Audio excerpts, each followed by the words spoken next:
Hello,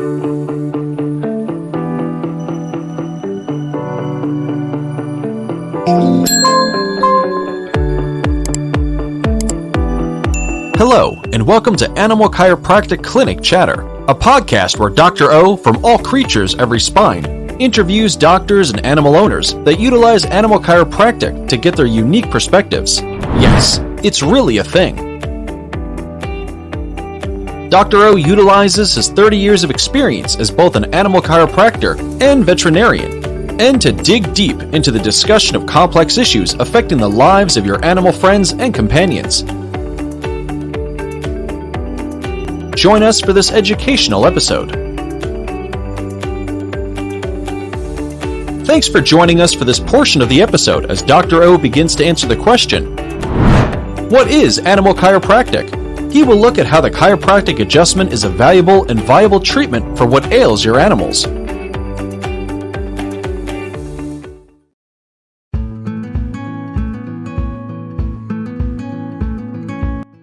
Bill Ormston joining us here. I should say Dr. Bill Ormston. Yeah, that's what he is. Better known as Dr. O. It just flows better, doesn't it?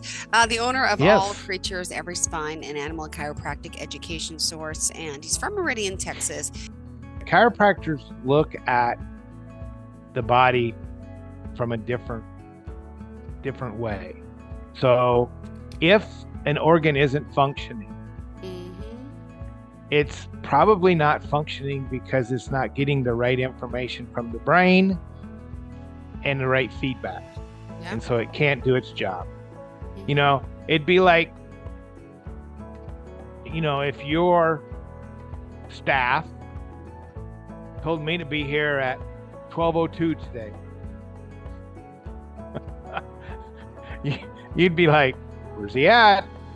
Where's he at? And I'm sorry, I'm always like 3 minutes late because the last show.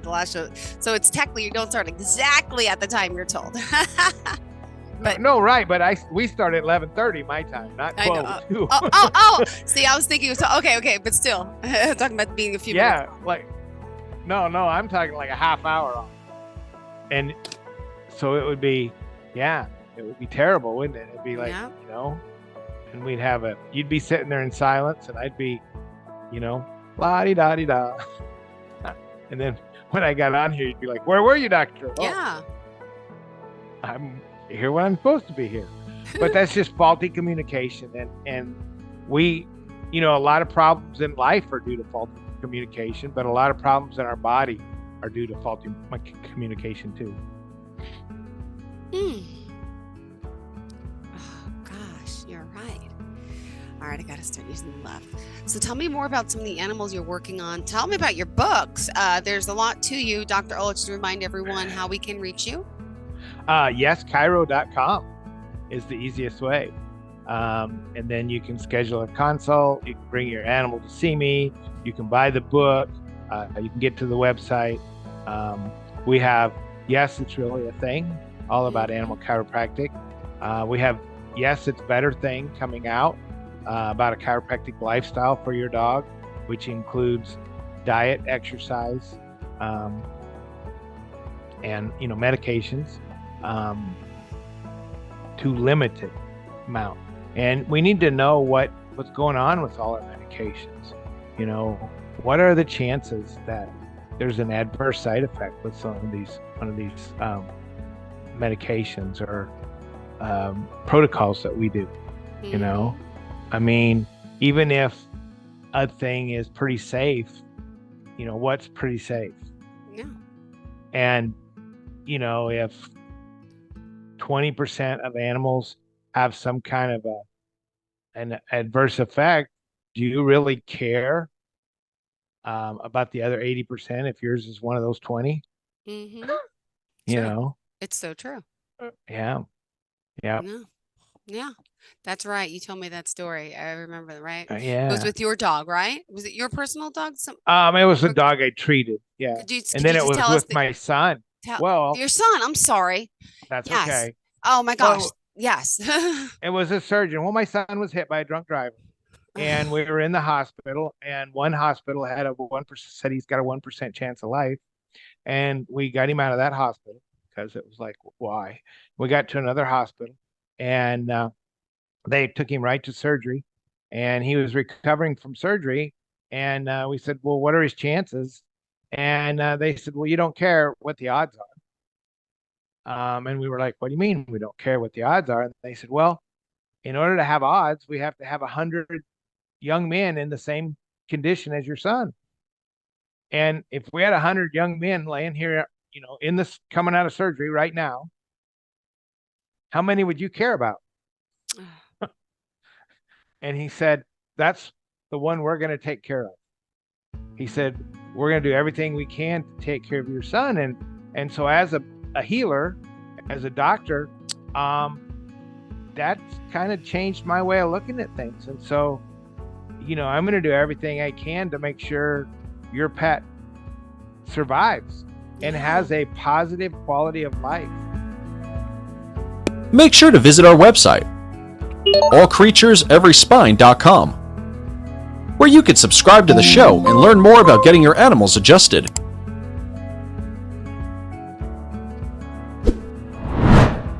If you are in the Meridian, Texas area, drop in on a Tuesday afternoon to get your animals adjusted. If that isn't possible, schedule a consultation on your animal's health with Dr. O. You can also purchase a copy of Dr. O's book. Yes, it's really a thing.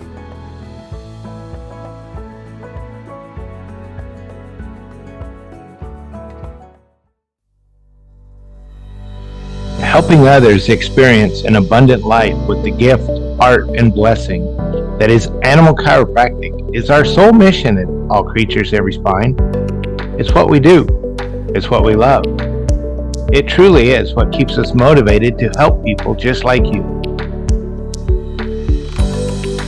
I truly love the art of chiropractic. It drives me to provide the highest level of chiropractic possible. And as fellow chiropractic business owners, it's that love that drives us to become better. However, the reality is that sometimes running a successful business can be challenging. Sometimes there can be obstacles to overcome. We all know the old saying, if it were easy, everyone would do it. Well, one thing that is really easy is marketing our clinic with a professional animal chiropractic website by the Chiro Website Pro, Tony Seymour. He's a professional web designer, and his team at Chiro Website Pro take good care of us. They simply make marketing our practice 100% hassle-free.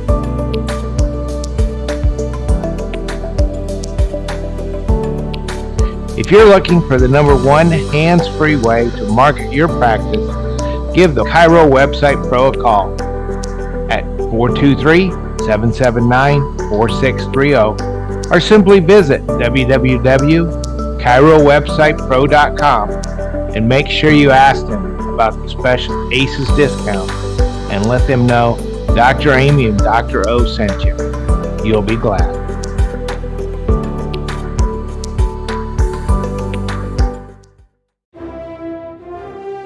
Heroes come in all shapes and sizes. For me, my hero is Frank, my best friend. But even the greatest heroes need help sometimes. Frank and I were at the park the other day when he started limping and favoring his left leg. I didn't see what happened, but I could tell something was wrong. So we went to see Frank's favorite vet, Yvette. Yvette the vet. After running some tests, she determined that Frank had torn his ACL. His best option was surgery. But unfortunately for me, surgery wasn't an option. So what could I possibly do to be a hero to my hurting hero? That was when Yvette told us about Hero Braces.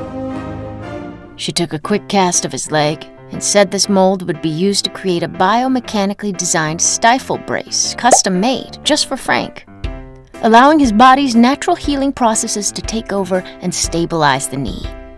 About 2 weeks later, she fitted the brace and gave us the green light to walk, hike, and snuggle, and do all the activities that Frank and I were used to doing. It was that simple. Hero braces are lightweight, don't stretch or tear, and are durably designed to last the life of your dog. So Frank can get back to being Frank. Like I said, heroes come in all shapes and sizes. And lucky for us, so do Hero braces.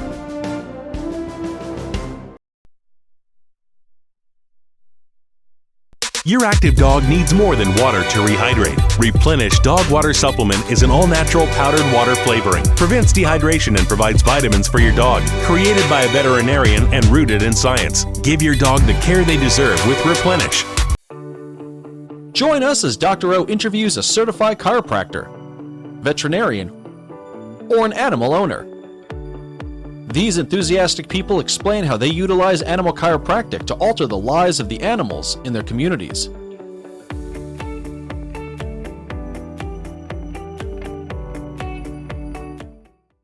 Hello, everybody. Welcome to another episode of Animal Chiropractic Clinic Chatter, where we talk about animal chiropractic, our patients and doctors who are the animal chiropractor.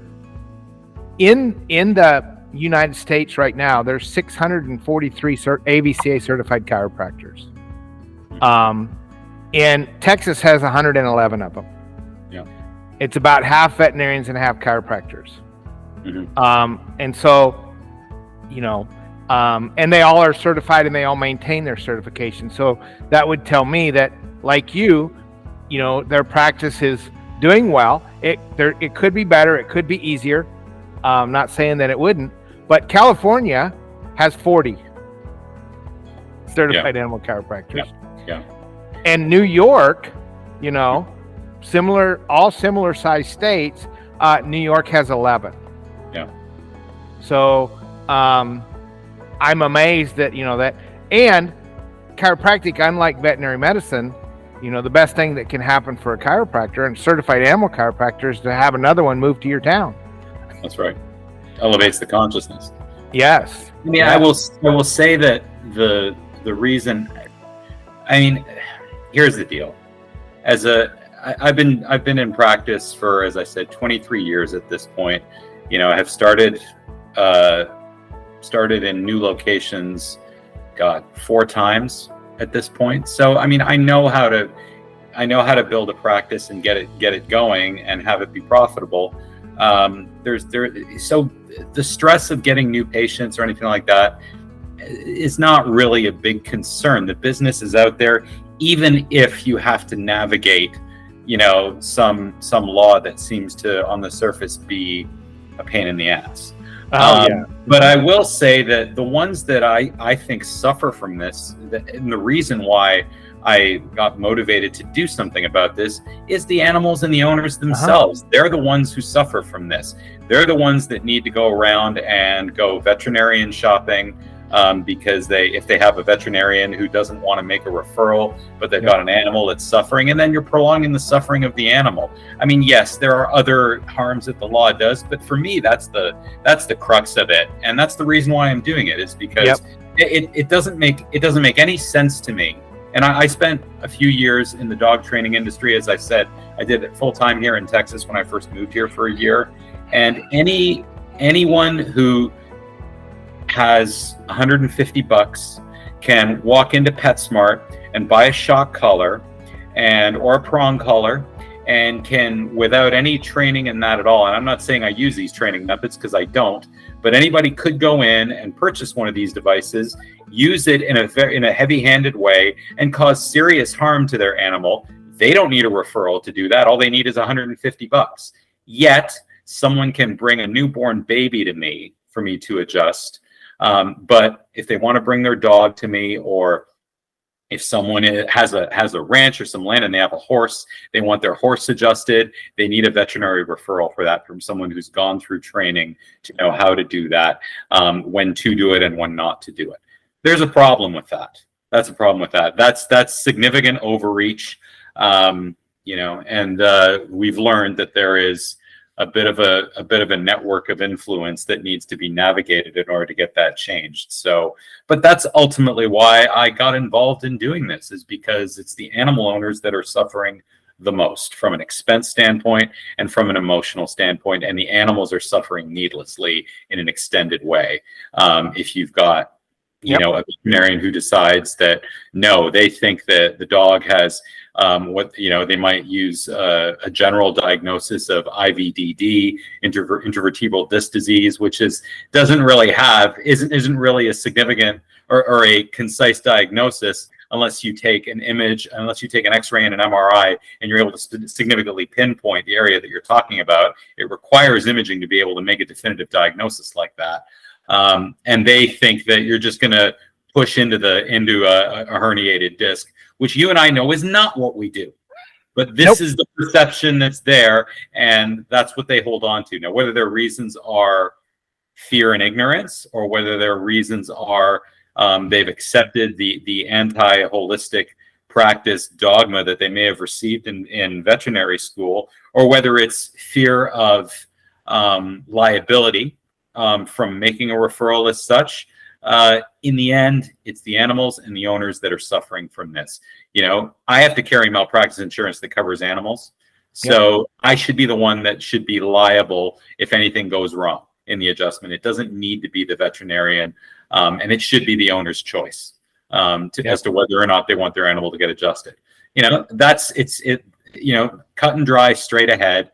And do I need a veterinary degree to be able to apply chiropractic appropriately and safely? No.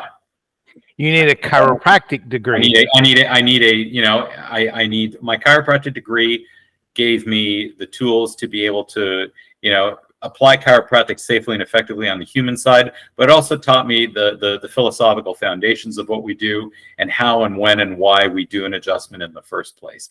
And then the animal chiropractic training that I received at ACES gave me the mechanical tools and the physiological and anatomical understanding to be able to apply those philosophical principles safely in animals. So that's what you need. A veterinarian can certainly acquire that through taking a course as well. Now, not all of them get that, though. Some of them think that they should be the only ones making the decision because they think that they're treating a condition with an adjustment, which is not what they're doing. That's not what an adjustment is intended to do. And that goes back to the philosophy of where animal chiropractors got their training, like what chiropractic school did you go to? Because there's a difference in philosophy about with chiropractors. I'll tell you, as a veterinarian, my biggest fear is paperwork. Just so you know where that's coming from. It's not liability. Because what happens is different people read the law differently, no matter what it says. Okay? And there's enforcement agents, which are neither chiropractors or veterinarians or any of that. They're not lawyers. They're not anything. They are paid by the boards to look into things. Okay. And when they look into things, they interpret the law the way they want to interpret the law. All right.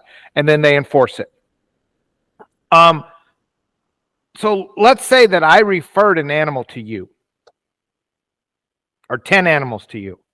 And they come to you and they say, Dr. Angelo, I heard you're doing some animal chiropractic. And you say, yes, sir, I am. And I have 10 referrals from Dr. O, and here they are. So they look at your records, and they're all in shape, and they go, okay, great. Have a nice day. And then they come to my office, and they say, Dr. O, I hear you're referring to Angelo. And I go, yes, I am. He's awesome. And they say, okay, well, we need to see the records on these 10 animals. And if I don't have an exact copy of all your records in my records, guess which one of us gets fined? Sure. Me. Well, one more reason why it shouldn't be on you. One more reason why it should not be on you. And I mean, I think, and if you look at where it is in Texas, the laws are different in every state in terms of where they land as well. So in Texas, it's under the Veterinary Act. In some other states, it's under the Chiropractic Act. So, can you come up with some kind of an interdisciplinary board to be able to follow these. I think that would be part of setting something up here. I think that's that's an important consideration. Nevada has that, I believe. They have a board. Interesting. Where it's actually so you would pay the chiropractic board for your license. I would pay the chiropractic board or the vet board for my additional animal chiropractic license. And then if there was a complaint, because the board should be complaint based, because they're there to protect the people from bad doctors, not make the doctors that are out there practicing money. Mm-hmm. Okay. But then if it was a complaint, it would be handled by a jury of our peers, which would be, certified animal chiropractors. In your case, it would be 2 DCs that were certified and 1 veterinarian. In my case, it would be 2 veterinarians and 1 chiropractor. Mm-hmm. And that makes sense. Yeah. Well, I think it also brings up the point of where should the law lie? Should it lie under the Chiropractic Act or under the Veterinary Act? Because if it's under the Veterinary Act, then it implies that animal chiropractic is a form of veterinary medicine, which it is not. Right. It is not the practice of medicine. Right. So therefore, to hold it to the same standards that veterinary medicine is held to, and to have it evaluated from that perspective does it a disservice, and does a disservice to the people seeking to benefit from that care. So I'm not sure what last time when we tried to get the law changed, we came at it from a standpoint of let's just tweak the existing law so that it's not a heavy lift for the legislation. Right. And that was, we tried to make that happen. In the end, it got way further than people thought it was going to go, as a result of some of the efforts that we took. But in the end, it looked like there was, from our standpoint, it looked like there was some delay tactics that caused it ultimately to die on the floor on the last day of the legislation. So I mean, at this point, do we try that same strategy again? Do we go for a more overreaching process here where we try to move it under the Chiropractic Act so that those who would attempt to try to regulate it based on a medical model of thinking no longer have control of it? I'm not sure. It might go down to that degree of confrontation. I'm not sure where that would end up. But I will say to my chiropractic colleagues who may be listening to it, who are not animal certified chiropractors, who are resentful of the fact that we're doing this because they think that we're, stirring up shit that shouldn't be stirred up. Sorry if I'm cursing on your podcast. That's okay. So anyway, if they would rather I leave this alone, I would say, because they're concerned about the TMA trying to come in and come down on us because we're trying to expand our scope of practice. I will point out to them that the model that Animal Chiropractic is currently under in Texas would be a model that the TMA would love to see happen. All right, They would love it if people had to go to them first and get their permission before they could take themselves or their children to a chiropractor. So if you think that leaving it safe leaving it as it is the right way to do it because you don't want to piss off the TMA, let me tell you something. This is how they would like to see it. It's currently a model for what they want. So if we want to maintain and protect this current situation and protect public access to what we do directly, this law needs to change, because right now it's set up where chiropractors are second-class citizens in this process. And that's not okay. No, it's not. And California's law is so gray that nobody knows, because the veterinary law talks about veterinary spinal manipulation, and only a vet can do that. And the chiropractic law says that anybody with advanced training can adjust any patient they want. Okay. Well, but you say, well, adjustment, manipulation, that's semantics. Okay. But then the athletic trainer law in California says that an athletic trainer can manipulate, but they may not perform spinal adjustments. Right. So there is a differentiation in the law between an adjustment and a manipulation. So if the Chiropractic Association doesn't stand up for animal chiropractic, they might lose the whole adjustment. That's right. Yep. And historically, this is where we're at. And veterinarians have always been the beta model for medicine. Yep. Look at mandatory vaccination. Where did that start with? Yep. Yep. And how many people believe that distemper, parvo, and coronavirus are mandatory yearly vaccinations for your dogs? Right. Yeah. Nowhere is that mandatory except for in a few veterinary clinics. And I'm not going to say all veterinary clinics are like that way, but there's a few that are that's mandatory. That's right. And that's not right. But look at now where we're at with mandatory vaccinations with people. Where they tried to go. And I mean, in the end, it's I mean, if you want to maintain a degree of freedom of choice, then it's important. I mean, I think it's certainly there's I think the your point is taken as far as the freedom of choice relative to vaccines. I think one can make I guess where I'm going with that would be I think there's depth and layers to the vaccination argument.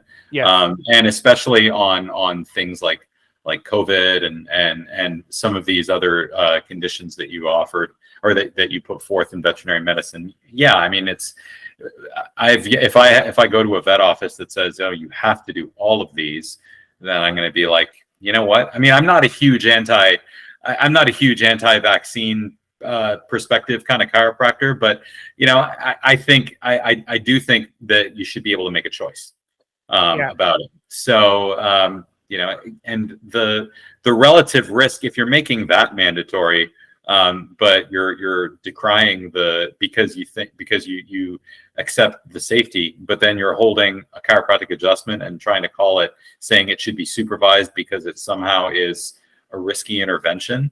I mean, it's just disingenuous. That's just not what it is. So I mean, in Texas, it really comes down to this is what a few people in the TVMA want.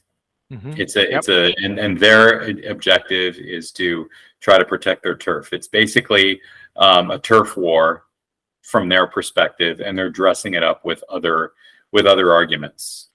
So how do you combat that? I guess quietly. I recommend quietly.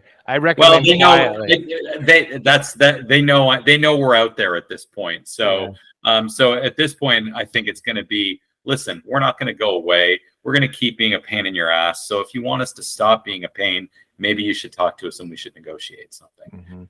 That's ideally how I would like it to go. I would rather have this be a negotiated thing that we can both all feel good about, rather than having it need to be this strong arm thing.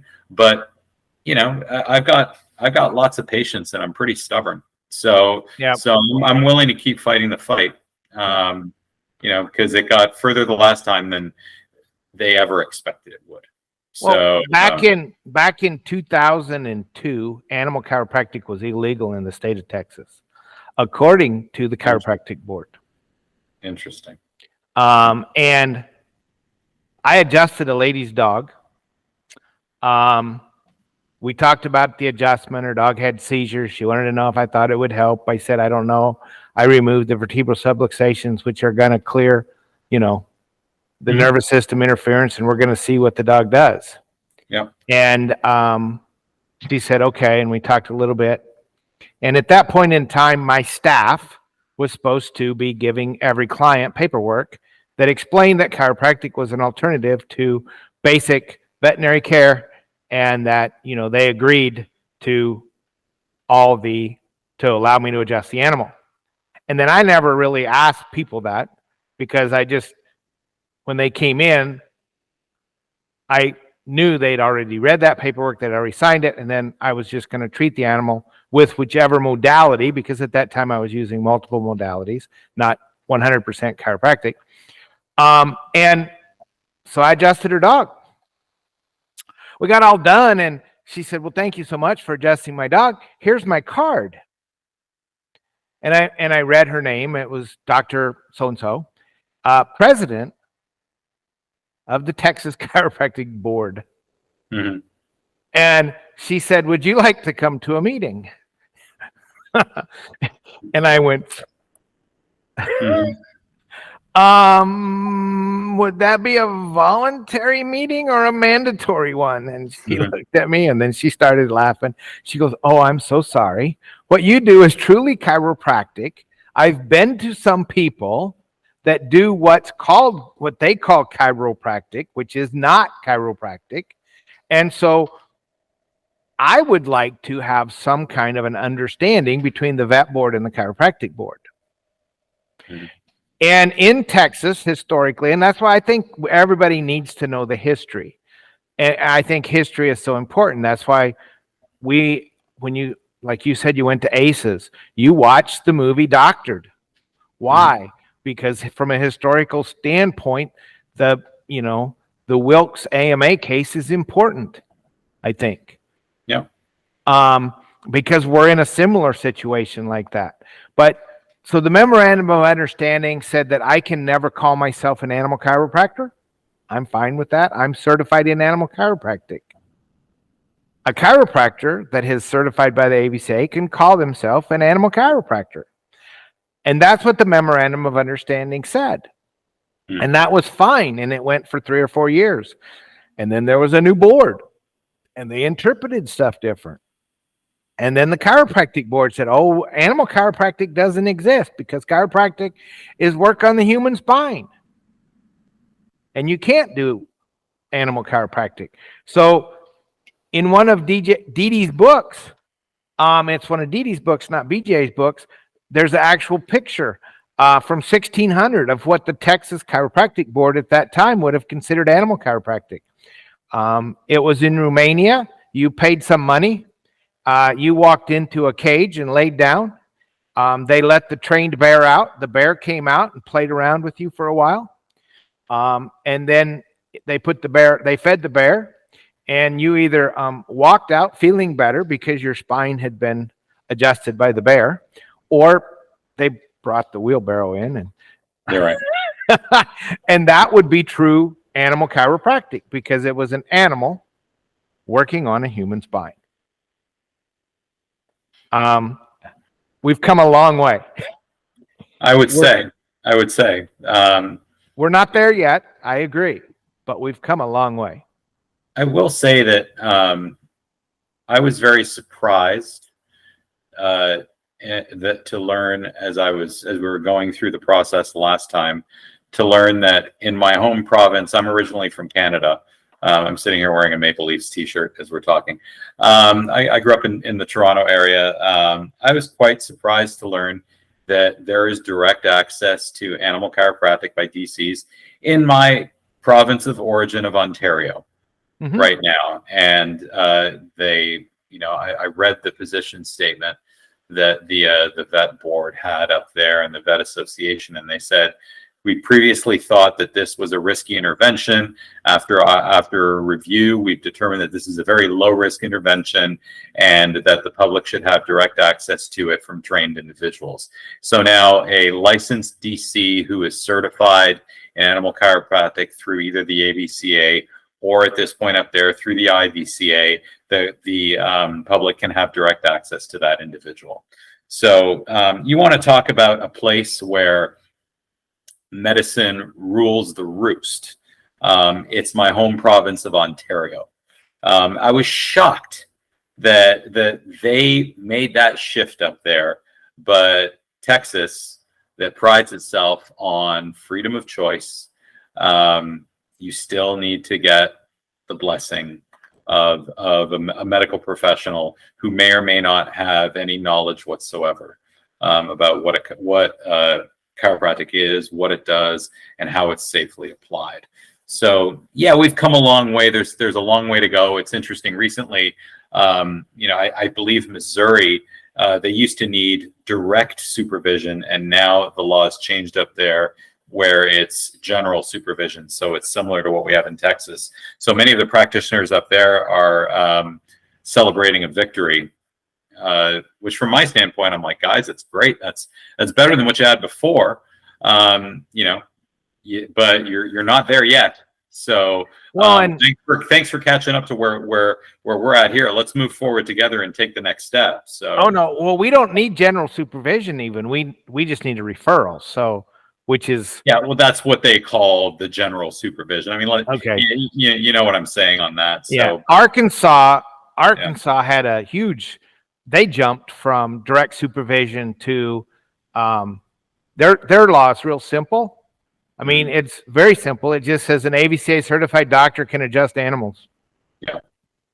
Period. Which, see, I think it should be that way because I think whether you're a veterinarian or a chiropractor, you should have training, because I know there are veterinarians that do chiropractic that don't have any idea. Absolutely. In fact, there was one individual who shall remain nameless in committee stood up and said that she was the one person who offered the TVMA's rebuttal for the legal changes. And this individual stood up and said something to the effect of, yeah, adjusting horses is okay, but it's probably a little bit dangerous to do it on a small dog like a Chihuahua, as if you're going to be adjusting a Chihuahua with the same level of force that you're adjusting a horse. I mean, and this person turned around and said, oh, and I am AVCA certified. I mean, in my mind, I just wanted to say, well, I guess you didn't learn much, unfortunately. I mean, that's the snarky thing that I wanted to say that I didn't at the time. But now I've said it on a public forum, so it's out there. Yeah, there you go. This is why, I think we're circling around the same point. But I will say I appreciate the fact that, I appreciate individuals like yourself who take the time to stop and think about what they're doing, and who take the time to investigate a different approach and consider its merits, and who also gets into the why we're doing it rather than just the nuts and bolts of how. Because if you're just focusing on the nuts and bolts of how, the why is what distinguishes chiropractic from just general manipulation for the attention of trying to improve joint mobility. There is a difference. There is a difference, and there's a difference in the intent of the adjustment, and there is a difference in the overall outcome, and there's a difference in the evaluation. There's a difference in what kind of case you're going to accept, right? So a case that you might not accept because you're all focused on using this as a tool to treat a particular condition. If you're coming at it from a standpoint of, I'm doing this to help maximize life expression in this being that's in front of me, you're going to look for the most direct and the safest way to apply an adjustment in order to have the maximum constructive impact, and in a way that is minimally invasive to that animal. But if you're just using it as a tool to treat a medical condition, completely different outcome, completely different situation. So that's why learning philosophy is important in what we do. It is not the science of it. The science is a different story, and it's important to have that scientific awareness and to think scientifically, but understanding it philosophically is extremely important, because that impacts your decision making. Wow. So I know you're speaking at the AVCA meeting this year. Yeah. I'm speaking there too, and I hope you don't mind if I used that quote during my talk. Sure. Because I just turned it in as a joke. Mm-hmm. There was some stuff going on Facebook, and it's turn in your topics, right? And I'm like, I don't know what I want to talk about. And I was on Facebook and looking, and oh my God, don't adjust an IVDD dog. Don't adjust this dog. Don't adjust this dog. And I'm like, Why not? Mm-hmm. You know, we're going to increase the quality of its life no matter what its diagnosis. So Right. my talk on Sunday afternoon is when not to adjust. And basically, you just summed it up. Mm-hmm. If you know your why, you will adjust anybody.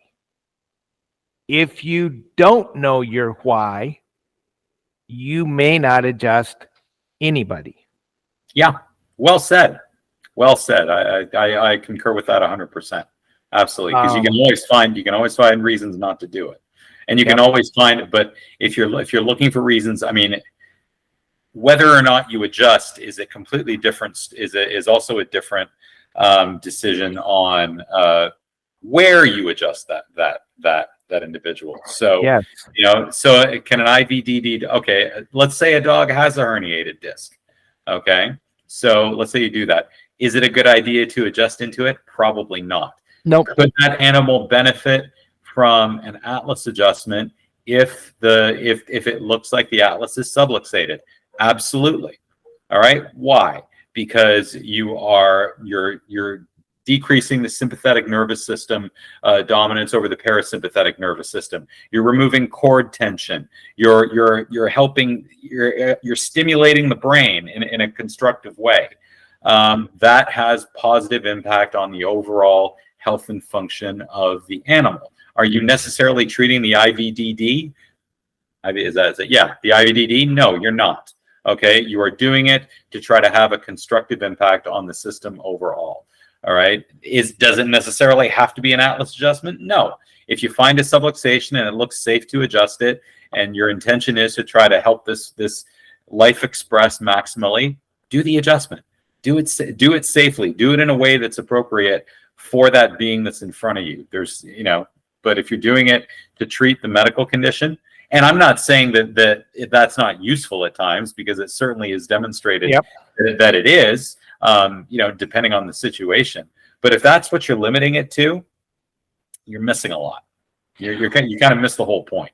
Well, and one of the things is that, like, I can do surgery, all right, on your dog. You can bring your dog in here and I can do surgery, all right, no matter what surgery we do. So we have a cut, we have to sew it up. Mm-hmm. I don't make your dog heal. There is no way I can heal that cut, that incision. That's right. Your dog has to do that. That's right. Your dog will do that faster and more efficiently with an intact nervous system that's interference free. That's what chiropractic does. Mm-hmm. If I take a dead dog that I find alongside the road and I make that same surgical incision and sew it up just as carefully as I did your live dog that has an intact nervous system, it will never heal. That's right. Okay. So I don't, no matter what I do, the animal is the only healer. That's right. I only assist. Mm-hmm. That's right. All we can do. And sometimes the best assistance we can give an animal or a human is to get out of their way. That's right. So thank you. Any parting comments? Well, I guess I would say, come to the AVCA conference, go to your talk on Sunday afternoon, come join us on Friday night where I get to stand up and rant and rave about how pissed off I am. I'm not that pissed off really. But anyway, please come to the conference for the listeners out there. And if you're a chiropractic colleague and this has inspired you to take some steps or to join us in our challenge for the next legislative session that's going to be upcoming in the next couple of years here, feel free to reach out to me. I'm easy to find. I think Dr. O is my contact information. I'm on Facebook. ActiveLifeChiroTX.com is my website. My phone number is on there. I'm really easy to find. And if you're a veterinary colleague who maybe I've said something that's rubbed you the wrong way, Contact me. What's that? Contact you? Yeah, contact Dr. O. You can call me too, because I really want to. I am open to having conversations with my veterinary colleagues. I have a number of veterinarians that I work with very well. If you think that veterinarians should be the ones to be the gatekeepers for this, but you're open to having a conversation to try to convince me that what I'm suggesting is inappropriate and or irresponsible, I'd love to sit down and have a cup of coffee with you so that we can communicate. And if we agree to disagree at the end of that, that's okay.